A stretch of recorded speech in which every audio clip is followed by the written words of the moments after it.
শুরুতেই যে খবর জানাবো আপনাদের, এসএসসি নতুন নিয়োগ প্রক্রিয়া নিয়ে হাইকোর্টে মোট 3টি মামলা দায়ের হয়েছে। সেই 3টি মামলারই শুনানি হতে চলেছে আজই 3 মামলার শুনানি মাননীয় বিচারপতি অমৃতা সিনহার এজলাসে।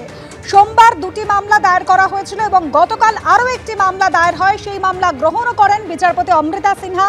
নতুন নিয়োগ প্রক্রিয়া নিয়ে আজ এই 3টি মামলার শুনানি হতে চলেছে। ইন্টারভিউ তালিকায় দাগি প্রার্থী এবং অভিজ্ঞতা নম্বর নিয়ে সোমবার মামলা দায়ের হয়েছিল। সরকার অনুমোদিত কিন্তু সরকারি সাহায্যপ্রাপ্ত নয় এমন স্কুলের শিক্ষকদের মামলা। তৃতীয় মামলা গ্রহণ করেছেন মাননীয় বিচারপতি। আমাদের প্রতিনিধি সৌভিক মজুমদার রয়েছেন আমাদের সঙ্গে টেলিফোন লাইনে। সৌভিক, মোট 3টি মামলা দায়ের হয়েছে এই নতুন নিয়োগ প্রক্রিয়া নিয়ে, কখন শুরু হতে চলেছে শুনানি? দেখো, সম্ভবত সকাল 11টার পরে এই মামলাগুলির বিচার প্রক্রিয়া শুরু হবে। মূল যে মামলার বিচার্য বিষয়বস্তু, সেখানে প্রথমত বলা হচ্ছে যে সুপ্রিম কোর্টের নির্দেশে বলা হয়েছিল যে নতুন এই 2000 যে নিয়োগ প্রক্রিয়া রয়েছে 2025 সালের, সেই নিয়োগ প্রক্রিয়ায় কোনো দাগি প্রার্থী বা চিহ্নিত অযোগ্য প্রার্থী তারা যেন অংশগ্রহণ করতে না পারেন। এখন মামলাকারীদের অভিযোগ হচ্ছে যে নতুন যে ইন্টারভিউয়ের লিস্ট প্রকাশিত হয়েছে, সেখানেও কিন্তু একাধিক দাগি প্রার্থীদের বা চিহ্নিত অযোগ্য প্রার্থীদের নাম রয়েছে। তোমার মনে থাকবে, যখন সুপ্রিম কোর্টে এই মামলা হয় সেই সময় দ্বিতীয় পর্যায়ে কয়েকজন মামলাকারী বা চাকরি প্রার্থী তারা সুপ্রিম কোর্টে গিয়ে বলেছিলেন যে নতুন নিয়োগ প্রক্রিয়ায় যে আবেদনপত্র দাখিল করা হচ্ছে বা ফর্ম ফিল আপ করা হচ্ছে, সেই সময়ও কিন্তু একাধিক চিহ্নিত অযোগ্য প্রার্থী তারা ফর্ম ফিল আপ করেছেন। ফলে তারা আশঙ্কিত যে নতুন এই নিয়োগ প্রক্রিয়াতেও যারা দুর্নীতিগ্রস্ত এবং যারা অযোগ্য প্রার্থী তারা কিন্তু এই নিয়োগ প্রক্রিয়ায় অংশগ্রহণ করার চেষ্টা করবে। সেই সময় স্কুল সার্ভিস কমিশনের তরফ থেকে বলা হয়েছিল যে তারা এটা সুনিশ্চিত করবেন যে কোনো অযোগ্য প্রার্থী তারা যেন এই নিয়োগ প্রক্রিয়ায় অংশগ্রহণ না করেন, এবং কেউ যদি ফর্ম ফিল আপ করেও থাকে স্কুটিনির মাধ্যমে সেই ফর্ম কিন্তু বাতিল করা হবে। এই ধরনের প্রতিশ্রুতি সুপ্রিম কোর্টের কাছে স্কুল সার্ভিস কমিশনের তরফ থেকে দেওয়া হয়েছিল। এখন নতুন করে কলকাতা হাইকোর্টে যে মামলা করা হয়েছে, সেখানে অভিযোগ হলো যে স্কুল সার্ভিস কমিশন তাদের যে প্রতিশ্রুতি ছিল সেই প্রতিশ্রুতি তারা ভঙ্গ করেছেন এবং নতুন নিয়োগ প্রক্রিয়াতেও এই চিহ্নিত অযোগ্য প্রার্থীরা তারা কিন্তু থেকে গেছেন। দ্বিতীয়ত হলো, তুমি জানো, তোমার মনে থাকবে যে নতুন যে 2025 সালের নিয়োগ বিধি রয়েছে, সেখানে বলা হয়েছিল যে অভিজ্ঞতার জন্য, অর্থাৎ পূর্ব শিক্ষাগত অভিজ্ঞতার জন্য যারা শিক্ষকতা করেছেন তাদের সেই অভিজ্ঞতার জন্য বাড়তি নম্বর দেওয়া হবে। এখানে অভিযোগ করা হচ্ছে যে আংশিক সময়ের যারা শিক্ষক রয়েছেন বা পার্ট টাইম টিচার যারা রয়েছেন, তাদের মধ্যে একজন শিক্ষক তিনি স্কুল সার্ভিস কমিশনে যান এবং গিয়ে জিজ্ঞাসা করেন যে আংশিক সময়ের শিক্ষকরাও এই বাড়তি নম্বর পাওয়ার যোগ্য কিনা। সেই সময় সেই শিক্ষককে বলা হয় যে আপনারা বাড়তি নম্বর পাওয়ার যোগ্য নয়, এটা এই মামলায় দাবি করা হয়েছে। কিন্তু সেই আংশিক সময়ের শিক্ষকের বক্তব্য হলো তার একাধিক সহকর্মী রয়েছে, যেই সহকর্মীদের অভিজ্ঞতার জন্য বাড়তি নম্বর দেওয়া হয়েছে, ফলে সেই বাড়তি নম্বর তারও প্রাপ্য। এই মর্মে তিনি কলকাতা হাইকোর্টে মামলা করেছেন। এর পাশাপাশি তৃতীয় যে মামলা হয়েছে, সেই মামলাতে বলা হয়েছে যে সরকার অনুমোদিত কিন্তু সরকারি সাহায্যপ্রাপ্ত নয় এই ধরনের বিদ্যালয়ের যারা শিক্ষক রয়েছেন, সেই শিক্ষকদের কেন অভিজ্ঞতা সংক্রান্ত নম্বর দেওয়া হবে না, সেই নিয়ে তারা প্রশ্ন তুলেছেন। তারা বলছেন যে যারা স্বাস্থ্য দপ্তরের কর্মী ছিলেন, যারা শিক্ষকতার সঙ্গে আদৌ কোনো সম্পর্ক নেই, তারা কোনোদিন শিক্ষকতা করেননি, সেই সমস্ত ব্যক্তিদেরও এই অভিজ্ঞতার জন্য বাড়তি নম্বর দেওয়া হচ্ছে। যারা প্রাথমিক শিক্ষক ছিলেন, তাদের সঙ্গে উচ্চ মাধ্যমিক স্তরের শিক্ষকতার কোনো যোগাযোগ নেই, সেই প্রাথমিক শিক্ষকদেরও অভিজ্ঞতা সংক্রান্ত নম্বর দেওয়া হচ্ছে। যারা মাধ্যমিক স্তরে শিক্ষকতা করেন তাদেরকে পর্যন্ত এই বাড়তি নম্বর দেওয়া হচ্ছে। ফলে যারা এই সরকারি সাহায্যপ্রাপ্ত কিন্তু সরকারি সাহায্যপ্রাপ্ত নয় কিন্তু সরকার অনুমোদিত বিদ্যালয়ে চাকরি করছেন, সেই শিক্ষকদেরও এই বাড়তি নম্বর দেওয়া হোক, এই মর্মেই কিন্তু মামলা হয়েছে।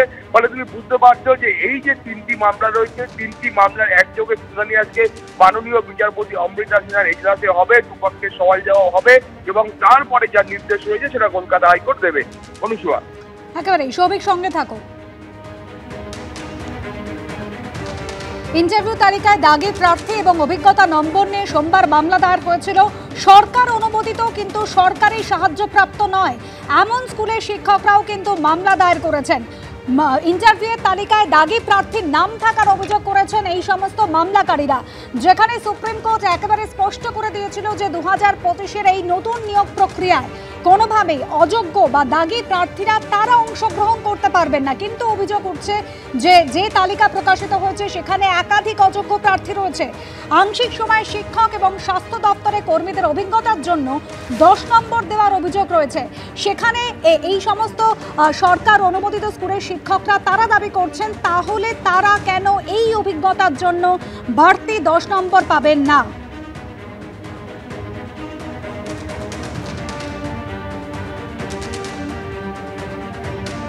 যারা রেকগনাইজড, গভর্নমেন্টের দ্বারা রেকগনাইজড কিন্তু আনএডেড স্কুল অর্থাৎ বেসরকারি স্কুল, সেই সমস্ত স্কুলের শিক্ষকদেরও এই এক্সপিরিয়েন্সের 10 নম্বর দেওয়ার জন্য এবং তাদের এক্সপিরিয়েন্সের নাম্বার পাওয়ার জন্য তারা মামলা করেছেন।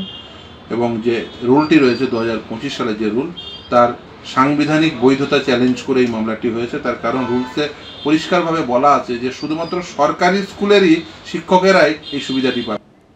অর্থাৎ এসএসসির একাদশ দ্বাদশের শিক্ষক নিয়োগের প্রেক্ষিতে একদিকে 3টি মামলা দায়ের হয়েছে হাইকোর্টে, যার আজ শুনানি রয়েছে, এবং অন্যদিকে গত দুদিন ধরে আমরা দেখছি এসএসসি উত্তাপ ছড়াচ্ছে। সল্টলেকের করুণাময়ীতে গত পরশু এবং গতকাল দুদিনে আমরা দেখলাম একদিকে পুরনো যোগ্য চাকরিহারা শিক্ষক এবং অন্যদিকে নতুন চাকরি প্রার্থীরা তারা আন্দোলনে নেমেছেন। শূন্যপদ বাড়ানোর এবং দ্রুত এসএসসির নবম দশমের ফল প্রকাশের দাবি গতকাল বিকাশ ভবন অভিযান করেন চাকরিহারা যোগ্য শিক্ষক শিক্ষিকারা।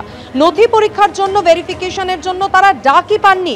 চাকরিহারা আন্দোলনকারীদের প্রথম সারির অনেকেই ভেরিফিকেশনের জন্য ডাক পাননি। তাদের মধ্যে অনেকেই পরীক্ষা দিয়েছিলেন শুধুমাত্র একাদশ দ্বাদশের জন্য। কারোর চাকরির আশা কার্যত শেষ, কেউ আবার তাকিয়ে রয়েছে নবম দশমের রেজাল্টের দিকে।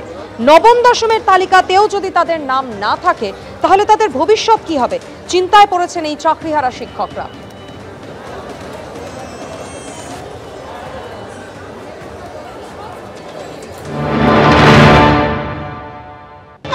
মুখ্যমন্ত্রী উনি তো খুব মানবিক, আমাদের কথা যদি চিন্তা করেন আমার চাকরিটা ফিরিয়ে দিতে হবে।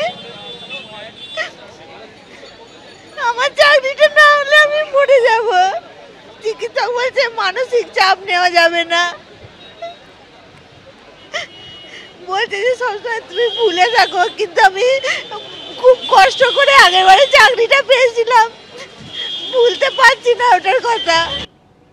একাদশ দ্বাদশের ইন্টারভিউয়ের জন্য ডাক পাননি চাকরিহারাদের আন্দোলনে মুখ অনেকেই, তারা অনেকেই তাকিয়ে রয়েছেন নবম দশমের রেজাল্টের দিকে। আমার সামনে একটা সুযোগ রয়েছে, 9-10 আমি পরীক্ষা দিয়েছি, আমার সেখানে না হলেও আমি বলতে পারবো যে আমার কোনো জায়গায় হলো না, ভবিষ্যৎ কী হবে। কিন্তু যাদের ধরুন সিঙ্গেল সাবজেক্ট, যাদের শুধু 11-12-এ সুযোগটা ছিল, এই সমস্যাটা তো তাদের ক্ষেত্রে বেশি করে। না আমার 11-12-এ হয়নি, তো সেই কারণে প্রচণ্ড দুশ্চিন্তার মধ্যে দিয়ে রয়েছি। জানি না আগামী দিনে 9-10-এর যে রেজাল্টটা বেরোবে সেখানে আমি চান্স পাবো কি না। তো এজন্য আমাদের সবার তরফ থেকে সরকারের কাছে বিনীত অনুরোধ, যাতে সবাই আমরা ইন সার্ভিস যারা রয়েছি আমরা যেন সবাই চাকরিতে অন্তত বহাল থাকতে পারি। আর চাকরি যদি না পাই তাহলে জানি না যে আগামী দিনে আমাদের কিভাবে কাটবে। নতুন এবং পুরনো চাকরি প্রার্থীদের একাধিক দাবি দাওয়া, আশা আশঙ্কার দোলাচল, আর তার মধ্যেই চলছে সমানতালে রাজনৈতিক চর্চা। রাজ্য বিজেপির সভাপতি শ্রমিক ভট্টাচার্য এই গোটা এসএসসি প্রক্রিয়া নিয়ে কি বলেছেন শোনাব। আন্দোলন থামবে না, নতুন করে শূন্যপদ বাড়াবেন কিভাবে? স্কুলই তো শূন্য হয়ে গেছে, 28 নম্বর স্কুল তো বন্ধ, আপনি কোথায় বাড়াবেন? স্কুল আছে আমাদের উত্তর 24 পরগনায়, ছাত্র সংখ্যা 1 আর শিক্ষকের সংখ্যা 3 মাস্টার মশাই 2 দিন করে সপ্তাহে তারা নিজেরা বেশ ভালো খাবার দাবার করে নিয়ে আসেন, ছেলেটিকে খাওয়ান যেন ছেড়ে না চলে যায়।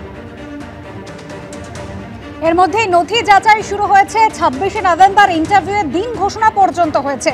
যারা চাকরিহারা আন্দোলন করছিলেন তাদের মধ্যে অনেকেই একাদশ দ্বাদশের কিন্তু নিয়োগ প্রক্রিয়ায় ডাক পাননি, নবম দশমের দিকে তাকিয়ে রয়েছেন। আর গোটা নিয়োগ প্রক্রিয়া নিয়ে প্রশ্ন তুলেছেন প্রাক্তন কংগ্রেস সাংসদ অধীর রঞ্জন চৌধুরী। তুমি আন্দোলন করেছো আমার বিরুদ্ধে, আমি চুরি করবো তুমি প্রতিবাদ করবো কেন? অপরাধ একটাই, আমি চুরি করব তুমি প্রতিবাদ করবে কেন? আমি ভিক্ষা দেবো, ভিক্ষেটা নাও, ভিক্ষে না দিলে চুপ করে বসে থাকো, কিন্তু প্রতিবাদ করলে তোমাকে আমি ছেড়ে কথা বলবো না। এই হচ্ছে বাংলার মুখ্যমন্ত্রী মমতা ব্যানার্জির মানসিকতা, সেই মানসিকতার বলি হচ্ছে এই সমস্ত যোগ্য শিক্ষকরা। চাকরি প্রার্থীদের অভিযোগ রাজনৈতিক চর্চা, আর এসবের মধ্যে এর আগেই শিক্ষামন্ত্রী ব্রাত্য বসু জানিয়েছিলেন শূন্য পদ বাড়ানো নিয়ে মুখ্যমন্ত্রী মমতা বন্দ্যোপাধ্যায়ের সঙ্গে তার কথা হয়েছে। তার আগে পরীক্ষায় বসুক না, ইন্টারভিউ দিক, প্রসেস শেষ হোক।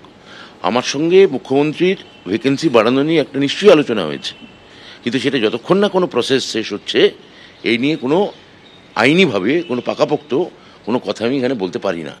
আর এর মধ্যে নিয়োগ দুর্নীতি মামলায় মানিক ভট্টাচার্যের বিরুদ্ধে বিচার প্রক্রিয়ায় রাজ্যপালের অনুমোদন। রাজভবনের তরফে পোস্ট করে দেওয়া হয়েছে এই তথ্য। মানিক ভট্টাচার্যের বিরুদ্ধে আগেই চার্জশিট জমা করেছিল সিবিআই। গত ৩রা অক্টোবর পর্ষদের প্রাক্তন সভাপতি এবং তৃণমূল বিধায়ক মানিক ভট্টাচার্যের বিরুদ্ধে চূড়ান্ত চার্জশিট জমা দেয় সিবিআই।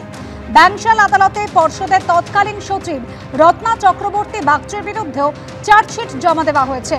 আর এবার দুজনের বিরুদ্ধে বিচার প্রক্রিয়া শুরু করতে অনুমোদন দিলেন রাজ্যপাল সিভি আনন্দ বোস।